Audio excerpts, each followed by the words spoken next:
এমন এক চোর যে পৃথিবীর সব দামি দামি হিরেগুলো চুরি করত, কিন্তু আজ পর্যন্ত তাকে কেউ ধরতে পারেনি। সে পুলিশের সামনে দিয়ে ঘুরত, কিন্তু তার বিরুদ্ধে কোনো প্রমাণ ছিল না। ঠিক এতটাই নিখুঁত ছিল তার চুরির প্ল্যানিং। বন্ধুরা, আমি মিঠুন রয়েছে আপনাদের সাথে। আজকের মুভির নাম আফটার দ্য সানসেট। আপনারা যারা সিনেমাবাজি চ্যানেলে নিয়মিত ভিডিও দেখেন, অবশ্যই চ্যানেলটিকে সাবস্ক্রাইব করে দিন নতুন ভিডিওর আপডেট সবার আগে পেতে। সিনেমা শুরুতে আমরা স্ট্যান নামের একটা লোককে দেখতে পাই। স্ট্যান ছিল একজন FBI এজেন্ট। তার কাছে একটা ব্রিফকেস ছিল, যেটার মধ্যে একটা দামি হিরে রাখা ছিল। হিরেটাকে সিকিউরভাবে ট্রান্সপোর্ট করার জন্য স্ট্যানের গাড়ির সামনে আর পেছনে গার্ড দিয়ে নিয়ে যাওয়া হচ্ছিল। অন্যদিকে আমরা দেখতে পাই একটা বাস্কেটবল ম্যাচ হচ্ছে, যেখানে স্ট্যান তার একটা টিমকে পাঠিয়ে দিয়েছিল। এখানে তাদের কাজ হলো এই শহরের সবথেকে কুখ্যাত চোর ম্যাক্সের উপর নজর রাখা। ম্যাক্স এই ভিড়ের মধ্যেই লুকিয়েছিল, যাতে কেউ তাকে খুঁজে না পায়। তবে স্ট্যানের টিম তাকে খুঁজে ফেলে আর দূর থেকে তার উপর নজর রাখতে থাকে। আসলে স্ট্যানের কাছে যে হিরেটা ছিল সেটা অনেক দামি ছিল, আর স্ট্যান বেশ ভালো করে জানত যে ম্যাক্স সেই হিরেটা চুরি করে নেবে। তাই সে কিছু লোক দিয়ে সবসময় তার উপর নজরদারি রাখছিল। এদিকে স্ট্যানের গাড়ি একটা সিগন্যাল এসে থামে। তারা দেখে যে একটা ভিখারি তাদের গাড়ির দিকে এগিয়ে আসছে। তারা অবাক হয়ে যায়, তারা একটু ঘাবড়ে যায়। ভিখারিটা তাদের গাড়িতে এসে গাড়ির ফ্রন্ট গ্লাস ক্লিন করে দেয়। এরপর সে তাদের কাছে টাকা চায়। স্ট্যান এই বিষয়টা নর্মালভাবে নেয়, আর সে তাকে একটা ছেঁড়া ডলার দিয়ে দেয়। সেই ভিখারিটা সেই ডলারটা নিয়ে চলে যায়, আর স্ট্যানরা এবার সামনের দিকে এগিয়ে যায়। এদিকে সেই ভিখারি কিছুটা সামনের দিকে এগিয়ে গিয়ে তার সেই গ্লাস ক্লিনিং ওয়াইপারের সাথে একটা ইলেকট্রনিক ডিভাইস লাগিয়ে দেয়, আর সঙ্গে সঙ্গে তার ডিভাইসের সাথে ম্যাক্সের কাছে থাকা একটা ডিভাইস কানেক্ট হয়ে যায়। ওদিকে বাস্কেটবল ম্যাচের মধ্যে ফাউল হয়ে গিয়েছিল, ফলে দুই টিমের সাপোর্টারদের মধ্যে ঝামেলা শুরু হয়ে যায়। আর সেই সুযোগে ম্যাক্স সবার চোখে ধুলো দিয়ে সেখান থেকে পালিয়ে সোজা ওই বিল্ডিংয়ের ছাদে চলে যায়। এখানে আপনাদেরকে বলে দেই, সেই ভিখারিটা যখন গ্লাস ক্লিনিং করছিল, তখন সে তার ওই ওয়াইপার দিয়ে গাড়িতে থাকা একটা বারকোড স্ক্যান করে নেয়, আর সঙ্গে সঙ্গে ওই গাড়ির সব ডেটা আর কন্ট্রোল ওই ডিভাইসের মধ্যে চলে আসে। আর এখন ম্যাক্স নিজেই ওই গাড়িকে কন্ট্রোল করতে পারবে। এদিকে স্ট্যানরা তাদের ডেস্টিনেশনে পৌঁছে যায়। এবার তার সাথে গাড়িতে যারা ছিল তারা গাড়ি থেকে বেরিয়ে যায়, আর সঙ্গে সঙ্গে ম্যাক্স রিমোট কন্ট্রোলের মাধ্যমে স্ট্যানের গাড়ির ডোর লক করে দেয়। এবার ম্যাক্স স্ট্যানের গাড়িটাকে অটো ড্রাইভ মোডে নিয়ে নেয়। স্ট্যান গাড়িতে একাই ছিল, সে বুঝতে পারছিল না তার সাথে এগুলো কি হচ্ছে। সে অনেক চেষ্টা করেও নিজের গাড়ি কন্ট্রোলে আনতে পারছিল না। এরপর ম্যাক্স ওই গাড়িটাকে ড্রাইভ করিয়ে সারা শহর ঘুরে একটা সেফ হাউসে নিয়ে আসে। এখানে আমরা দেখতে পাই ম্যাক্স আর সেই ভিখারিকে। আসলে ওই ভিখারিটা আর কেউ না, সে ছিল লায়লা, আর এই মেয়েটি ছিল ম্যাক্সের গার্লফ্রেন্ড। তারা দুজনে মিলে এই চুরির কাজটা করছিল, আর লায়লা আর ম্যাক্স মিলে এখনো পর্যন্ত অনেক চুরি করেছে। এরপর ম্যাক্স তার সেই ডিভাইস দিয়ে ওই গাড়ির মধ্যে লাউড মিউজিক চালিয়ে দেয়, আর গাড়িতে এক ধরনের গ্যাস ছেড়ে দেয়। স্ট্যান সেই মিউজিকের শব্দে আর গ্যাসের প্রভাবে বেহোশ হয়ে যায়। তবে বেহোশ হওয়ার আগে তার কাছে থাকা বন্দুক দিয়ে সে গাড়ির এয়ার উইন্ডো দিয়ে ম্যাক্সের উপর ফায়ার করে, আর ম্যাক্স সেই গুলিতে আহত হয়ে মাটিতে লুটিয়ে পড়ে। ম্যাক্স তার দিকে দৌড়ে আসতেই ম্যাক্স তাকে স্ট্যানের কাছ থেকে সেই হিরেটা নিয়ে আসতে বলে। লায়লা এরপর গাড়ির ডোর খুলে স্ট্যানের ব্রিফকেসে থাকা সেই দামি হিরে বের করে নেয়, আর ম্যাক্সকে নিয়ে সেখান থেকে গায়েব হয়ে যায়। কিছুক্ষণ পর ওই স্পটে FBI এর এজেন্টরা চলে আসে, আর তারা দেখে যে স্ট্যান বেহুশ হয়ে পড়ে আছে, আর তার পাশে থাকা ব্রিফকেসের মধ্যে সেই ছিঁড়া ডলারটা রাখা আছে, যেটা ওই ভিখারি অর্থাৎ লায়লাকে স্ট্যান দিয়েছিল। অর্থাৎ লায়লা সেই ডলারটা ব্রিফকেসে রেখে হিরেটা সেখান থেকে নিয়ে পালিয়ে যায়। এরপর সিন শিফট হয়ে যায়, আর আমরা দেখি লায়লা আর ম্যাক্স একটা বিচে ঘুরতে এসেছে। তাদের প্ল্যান ছিল যে তারা আর কোনোদিন চুরি করবে না। তারা দুজনেই বেশ আনন্দ করে দিন কাটাচ্ছিল। তবে কয়েকদিন যেতে না যেতেই ম্যাক্সের আর ভালো লাগছিল না। সে আবার তার সবথেকে পছন্দের প্রফেশন অর্থাৎ চুরি করতে যাওয়ার মতলবে ছিল। ম্যাক্স একদিন বিচ থেকে ফিরে তার রুমে ঢুকে দেখে যে সেখানে স্ট্যান বসে আছে। ম্যাক্স অবাক হয়ে যায়। সে জিজ্ঞাসা করে, তুমি এখানে কি করছো? তখন স্ট্যান জানায়, আমি তোমার থেকে সেই হিরেটা চাইতে আসিনি, তবে আমি তোমাকে যে খবরটা দিতে এসেছি সেটা জানতে পারলে তুমি ওই হিরের কথা ভুলে যাবে।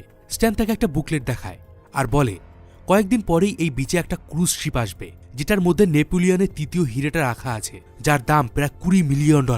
শিপের মধ্যে সেটার একটি এক্সিবিশন হবে।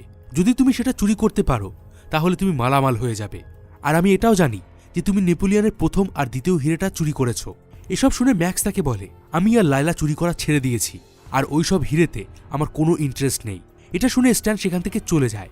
তবে যাওয়ার আগে সে বলে, আমি ভালো করেই জানি তুমি এই হিরে চুরি করবে, আর এবার আমি তোমাকে হাতে নাতে ধরব। স্ট্যান চলে যাওয়ার পর ম্যাক্সের একটা সন্দেহ হয়, আর সে তার রুমের ভিতরে চিরুনি তল্লাশি চালায়, কিন্তু সে সন্দেহজনক কিছুই পায় না। আসলে ম্যাক্স ভেবেছিল যে স্ট্যান হয়তো তার বাড়িতে কোনো ইলেকট্রনিক ডিভাইস যেমন মাইক বা CCTV ক্যামেরা লাগিয়ে রেখেছে, যার ফলে সে দূর থেকেই তাদের সব ইনফরমেশন পেয়ে যাবে। এরই মধ্যে লায়লা ফিরে আসে, আর ম্যাক্সের মুখ থেকে এসব শুনে সে ঘাবড়ে যায়। লায়লা সঙ্গে সঙ্গে রুমের ভেতরে গিয়ে সার্চ করে, আর সেখানে দেখে যে বুলেটটা দিয়ে স্ট্যান ম্যাক্সকে গুলি করেছিল সেটা সেখানে নেই, সেটা ওখান থেকে গায়েব হয়ে গেছে। লায়লা বুঝে যায় স্ট্যান সেটাকে চুরি করে নিয়ে গেছে। স্ট্যান যেহেতু এই বুলেটটা দিয়ে ম্যাক্সের উপর ফায়ার করেছিল, তাই এই বুলেটটা একটা প্রমাণ ছিল যে ম্যাক্স স্ট্যানের থেকে হিরে চুরি করেছিল, তাই এই বুলেটটা দিয়ে ম্যাক্সকে চুরির দায়ে ফাঁসানো যাবে। তখন ম্যাক্স একটা প্ল্যানিং করে। সেদিন সন্ধ্যা সে স্ট্যানের জন্য একটা সুইট বুক করে। তখন হোটেলের ম্যানেজার স্ট্যানের রুমে আসে আর তাকেই খবরটা দেয়। এরপর সে স্ট্যানকে নিয়ে সেই নতুন স্যুটে আসে। এখানে সবকিছু লাক্সারিয়াস ছিল এবং দামি দামি খাবার ছিল। স্ট্যান এসব দেখে অবাক হয়ে যায়। লাঞ্চের সময় স্ট্যান ম্যাক্সকে ফোন করে আর তাকে বলে, আমাকে এভাবে ঘুষ দিয়ে কোনো লাভ নেই, এবার তোমাকে আমি যেভাবেই হোক না কেন হাতে নাতে ধরবো।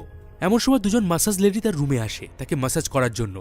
স্ট্যানকে তারা মাসাজ করতে শুরু করে আর মাসাজ করার সময় তারা স্ট্যানের পকেট থেকে সেই বুলেটটা বের করে নেয়, যেটা স্ট্যান ম্যাক্সের রুম থেকে চুরি করেছিল। এরপর তারা সেটা ম্যাক্সের হাতে দিয়ে দেয়। স্ট্যান যখন জানতে পারে সেই বুলেটটা তার কাছ থেকে চুরি হয়ে গেছে, তখন সে আবার ম্যাক্সের কাছে যায়। ম্যাক্স আর লায়লা তখন ডিনার করছিল। ম্যাক্স জানতো যে স্ট্যান ছিল একজন FBI এজেন্ট, তার কাছে গান আছে। তাই সে বুদ্ধি করে ওই আইল্যান্ডে থাকা একটা পুলিশ অফিসারকে স্ট্যানের কথা বলে দেয়। এই অফিসারের নাম ছিল সোফি। সে স্ট্যানকে চেক করে আর তার কাছে একটা গান পেয়ে যায়। এরপর সে স্ট্যানকে গ্রেপ্তার করে পুলিশ স্টেশনে নিয়ে যায়, কারণ এই আইল্যান্ডে কারোর কাছে হাতিয়ার রাখার কোনো পারমিশন ছিল না। তবে কয়েক ঘন্টা পরই সব ডকুমেন্টস পেয়ে সোফি স্ট্যানকে ছেড়ে দেয়, কারণ স্ট্যান তাকে জানায় যে সে একজন FBI এজেন্ট, আর এতে তাদের মধ্যে ভালো বন্ধুত্ব হয়ে যায়। এরপর তারা একসাথে ডিনার করে। ডিনারের সময় সোফি তাকে জিজ্ঞাসা করে, তুমি ম্যাক্সকে কতদিন ধরে চেনো? স্ট্যান বলে, আমি ওকে 7 বছর ধরে গ্রেপ্তার করার চেষ্টা করছি, কিন্তু উপযুক্ত প্রমাণের অভাবে আমি ওকে গ্রেপ্তার করতে পারছি না। সোফি বলে, আমিও অনেকদিন হলো এই আইল্যান্ডে আছি, আমি চাই এমন একটা ভালো কেস সলভ করতে যার ফলে আমার প্রমোশন হবে আর আমি এই আইল্যান্ড থেকে বাইরে যেতে পারবো। এরপর তাদের মধ্যে একটা ডিল হয়। ডিল অনুযায়ী তারা একে অপরকে ম্যাক্সকে অ্যারেস্ট করতে হেল্প করবে। সেদিন রাতে ম্যাক্স লায়লাকে প্রমিস করে যে সে আর কোনোদিন চুরি করবে না। লায়লা খুশি হয় আর তারা দুজনে ইন্টিমেট হয়ে যায়। পরদিন সকালে ঘুম থেকে উঠে ম্যাক্স দেখে যে লায়লা কাঠ কাটছে। ম্যাক্স তাকে বলে, আমি একটু ঘুরে আসছি আর 1 ঘন্টার মধ্যেই আমি ফিরে আসব। ওদিকে সেই আইল্যান্ডে ক্রুজ জাহাজটি চলে এসেছিল, যার মধ্যে নেপোলিয়নের 3 নম্বর হিরেটা রাখা ছিল। আর ম্যাক্স সেই খবর শুনতে পেয়ে লায়লাকে মিথ্যে কথা বলে সেখান থেকে চলে যায়। লায়লা লুকিয়ে লুকিয়ে তার পিছু করে আর সে দেখে যে ম্যাক্স ওই জাহাজে গেছে। সেই জাহাজের মধ্যে ডায়মন্ডের এক্সিবিশন শুরু হয়ে গিয়েছিল। এরই মধ্যে ম্যাক্স সেখানে ঢুকে পড়ে। সে মন দিয়ে চারপাশে দেখছিল। একটু পরে সে দেখে যে সেখানে স্ট্যানও চলে এসেছে। স্ট্যান তাকে বলে, যত খুশি দেখার মন ভরে দেখে নাও, কারণ এখান থেকে এই হিরে চুরি করা কোনোভাবেই সম্ভব না। এটা শুনে ম্যাক্স বলে, এখানে মোট 13টা CCTV ক্যামেরা আছে আর 9 জন গার্ড আছে আর সিলিং এ একটা ভেন্টিলেশন ডাক্ট আছে। এই হিরে চুরি করার জন্য আমার শুধুমাত্র একটা ইনফরমেশন প্রয়োজন। এসব শুনে স্ট্যান খুব খুশি হয়, কারণ তার মনে মনে একটা ইচ্ছা ছিল, কারণ সে ভেবেছিল ম্যাক্স এই হিরে চুরি করতে আসবে আর সে চুরির সময় তাকে গ্রেপ্তার করবে। সেদিন ম্যাক্স বাড়ি ফিরে আসলে লায়লার সাথে তার বিশাল ঝামেলা হয়, কারণ ম্যাক্স লায়লাকে কথা দিয়েছিল সে আর কোনোদিন চুরি করবে না, কিন্তু সে ওই হিরেটা দেখতে গিয়েছিল। লায়লা বলে, আমি তোমাকে দেখেছি, তুমি আমাকে মিথ্যে কথা বলে শিপে গিয়েছিলে, তুমি ওই হিরেটা চুরি করতে চাও, তাই তো? তখন ম্যাক্স তাকে বোঝায় যে সে শুধুমাত্র ওই হিরেটাই দেখতে গেছে, তার চুরি করার কোনো রকম কোনো প্ল্যানিং নেই। পরদিন একটা লোক ম্যাক্সের সাথে দেখা করতে আসে। সে ছিল ওই আইল্যান্ডের একজন নামকরা গ্যাংস্টার। তার নাম ছিল হেনরি। সে ক্যাসিনো চালাতো, গ্যাম্বলিং করত, এছাড়া সে অনেক বেআইনি কাজের সাথেও যুক্ত ছিল। হেনরি তাকে একটা প্রস্তাব দেয়। সে বলে, আমি জানি তোমার চোখে কোনো দামি জিনিস পড়লে তোমার সেটা পছন্দ হয়ে যায় আর তুমি সেটা চুরি করে নাও। যদি তুমি আমাকে ওই হিরেটা চুরি করে এনে দিতে পারো, তাহলে আমি তোমাকে ওই হিরের ভাগ দেব আর তোমাকে আমার বিজনেস পার্টনার বানিয়ে দেব। হেনরি এই অফার শুনে আর না বলতে পারে না আর সে ওই শর্তে রাজি হয়ে যায়। সেদিন রাতে প্ল্যান অনুযায়ী ম্যাক্স ওই জাহাজে চলে যায় আর ক্রু মেম্বারদের চোখে ফাঁকি দিয়ে সে জাহাজের কিচেনে চলে আসে। সেখানে গিয়ে ম্যাক্স ওই জাহাজের ম্যাপ ভালো করে দেখে নেয়। তবে সেই সময় সে ক্যামেরায় ধরা পড়ে যায়। এই জাহাজে সে সময় স্ট্যান আর সোফিও ছিল। তারা যখন শুনতে পায় যে জাহাজে একজন অজানা লোক মাস্ক পরে ঢুকেছে, তখন তারা বুঝে যায় যে এটা আর কেউ না, এটা হলো ম্যাক্স। সঙ্গে সঙ্গে তারা ম্যাক্সকে ধরার জন্য কিচেনের দিকে যেতে থাকে। সোফি তাকে গুলি করতে যাবে, এমন সময় ম্যাক্স সেখান থেকে পালিয়ে যায়। আর একটু পরে দেখা যায় ম্যাক্স শিপ আর পোর্টের সাথে বাঁধা রোপ দিয়ে হেঁটে জাহাজ থেকে নেমে যাচ্ছে। পরদিন হেনরি আবার ম্যাক্সের সাথে দেখা করে। হেনরিকে ম্যাক্স শিপের নকশা দেয় আর বলে, ওখান থেকে চুরি করা খুব একটা সহজ কাজ নয়। জাহাজের ভিতরে যে ভেন্টিলেটর আছে সেখান থেকে ঢুকে প্রথমে ওই রুমে চলে যেতে হবে। রুমের ভেতরে একটা বাক্সের মধ্যে বেশ কিছু তার আছে, সেগুলোর মধ্যে থেকে রেড ওয়্যারটা হলো CCTV ক্যামেরার। সেটা কাটলে সব CCTV ক্যামেরা বন্ধ হয়ে যাবে আর তারপর সামনে থাকা দেওয়ালে ডায়নামাইট লাগিয়ে ব্লাস্ট করলেই ঘরের দেওয়াল ভেঙে যাবে আর তখনই তোমার সামনে থাকবে সেই মূল্যবান হিরেটা। তবে প্ল্যানটা এতটাই খারাপ ছিল যে এই প্ল্যান অনুযায়ী কাজ করলে যে কোনো মুহূর্তে চুরি করতে গেলে ধরা পড়ে যাবে। তাই হেনরি ম্যাক্সের কথায় রাজি হয় না আর সেখান থেকে চলে যায়। অন্যদিকে সেই পুলিশ অফিসার যার নাম ছিল সোফি, তার সাথে এরই মধ্যে স্ট্যানের রিলেশন শুরু হয়ে যায় আর তারা একে অপরকে পছন্দ করতে শুরু করে।